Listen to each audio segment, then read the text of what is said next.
हुआ दूसरा दिवस तो रावण होकर क्रोध, लगा दिखाने वीरता करना नाविद युद्ध। युद्ध के दूसरे दिन रावण बहुत क्रोधित हो जाता है और वीरता से नाना प्रकार से युद्ध करता है। कांप उठा वानर कटक ऐसे छोड़े बाण, लाशों से पटने लगा वह रण का मैदान। सभी वानर वालू कांपने लगते हैं, ऐसे बाण छोड़ता है कि युद्ध का मैदान लाशों से भर जाता है। पतझड़ के मौसम में जैसे वृक्षों के पत्ते झड़ते हैं, त्यों ही रावण के बाणों से वानर पर वानर गिरते हैं।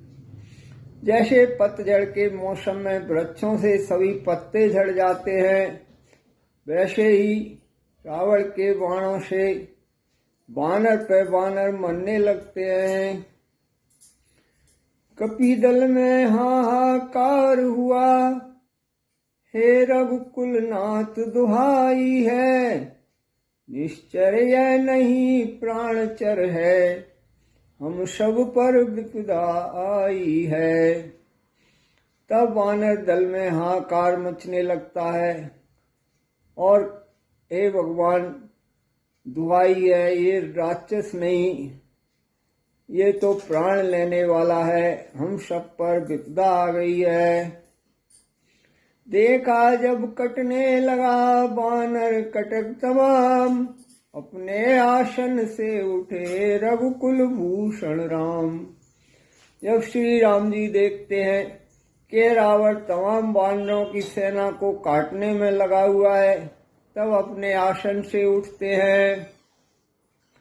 भक्तों की अमरण वाणी को सुन सकते हैं श्री राम कहाँ, जब संकट आए दासों पर तो स्वामी को विश्राम कहाँ। जब अपने दासों पर संकट आता है तो श्री राम जी को फिर कहाँ विश्राम है।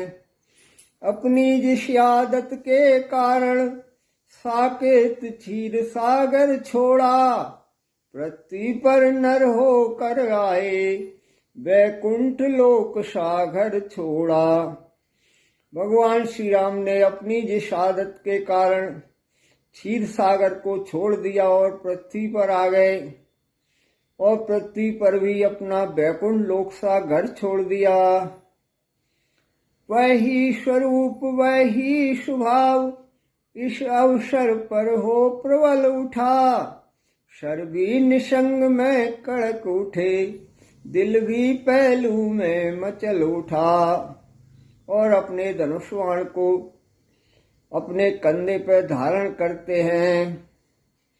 बोले लक्ष्मण संभल जाओ, लंकापति बढ़ता आता है, राक्षस कपियों को कर परास्त अब हम पर चढ़ता आता है। और कहने लगे, हे लक्ष्मण अब सावधान हो जाओ, क्योंकि लंकापति रावण हमारी ओर बढ़ता हुआ आ रहा है, उसने सभी वानरों को परास्त कर दिया है।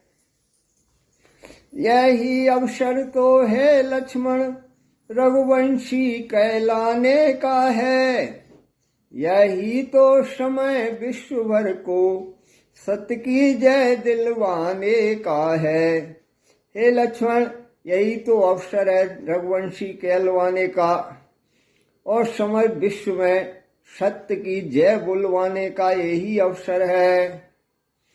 रण में जब दुष्ट राक्षस के वध करने का विधान होगा, वन में की हुई प्रतिज्ञा का तब पूरा अनुष्ठान होगा। हे लक्ष्मण जब युद्ध में इस राक्षस के वध करने का विधान पूरा हो जाएगा, तभी अपनी वन में ली हुई प्रतिज्ञा पूर्ण होगी। यह कह शांत स्वरूप ने निरखा तीर कमान, मानो शांत समुद्र में आया कुछ तूफान। यह कहकर के शांति स्वरूप श्री राम जी अपने तीर कमान की ओर देखते हैं ऐसा लग रहा था जैसे शांत समुद्र में कुछ तूफान आ गया हो। जग के राजा ने सागर तट सिर जटा जूट उट कर बांधा, कश कर निशंग गए धनुष बाण, बल कल का पट कश कर बांधा। तो श्री राम जी जटाजूट बांध करके और तरकश और धनुष बाण लेकर और अपना बल कल को कमर में बांध लेते हैं। तपसी प्रवर का छत्री वेश निरखा उस समय पवन सुत ने, छविपत की छवि क्या महालाभ लूटा उस समय पवन सुत ने। तब तपस्वी श्री राम जी का छत्री वेश उस समय हनुमान जी देख रहे हैं और उनके वीर छवि का पूरा लाभ हनुमान जी ले रहे हैं। वह शांत रूप अद्भुत अनूप, वह जटाजूट वह वीरासन, वह धनुष बाण वह भुज महान, रब के समान वह दीप्त बदन। वह शांत सा स्वरूप और जटाजूट बांधे हुए, हाथ में धनुष बाण लिए हुए, जिनकी आंखों ने देखा है वही यह लाभ जानते हैं, निज जन्म और निज जीवन को सुखदायक सफल मानते हैं। जिन जिन ने इस स्वरूप के दर्शन किए हैं वो ही इसका लाभ जानते हैं, वो अपने जीवन को सुखदायक और सफल मानते हैं। गुस्से के चिन्ह न थे मुख पर, प्रभु मंद मंद मुस्काते थे, हाँ खरी करारी चितवन से रावण पर दृष्टि जमाते थे। भगवान के मुख पर गुस्से के बिल्कुल भी चिन्ह नहीं थे और वो मंद मंद मुस्कुरा रहे थे, बस टेढ़ी निगाह करके रावण पर दृष्टि जमाए हुए थे।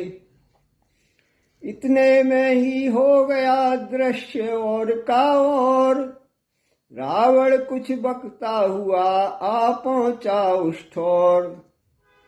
इतने में ही वहां का दृश्य कुछ और हो जाता है, क्योंकि रावण कुछ बकता हुआ और श्री राम के सामने आ जाता है।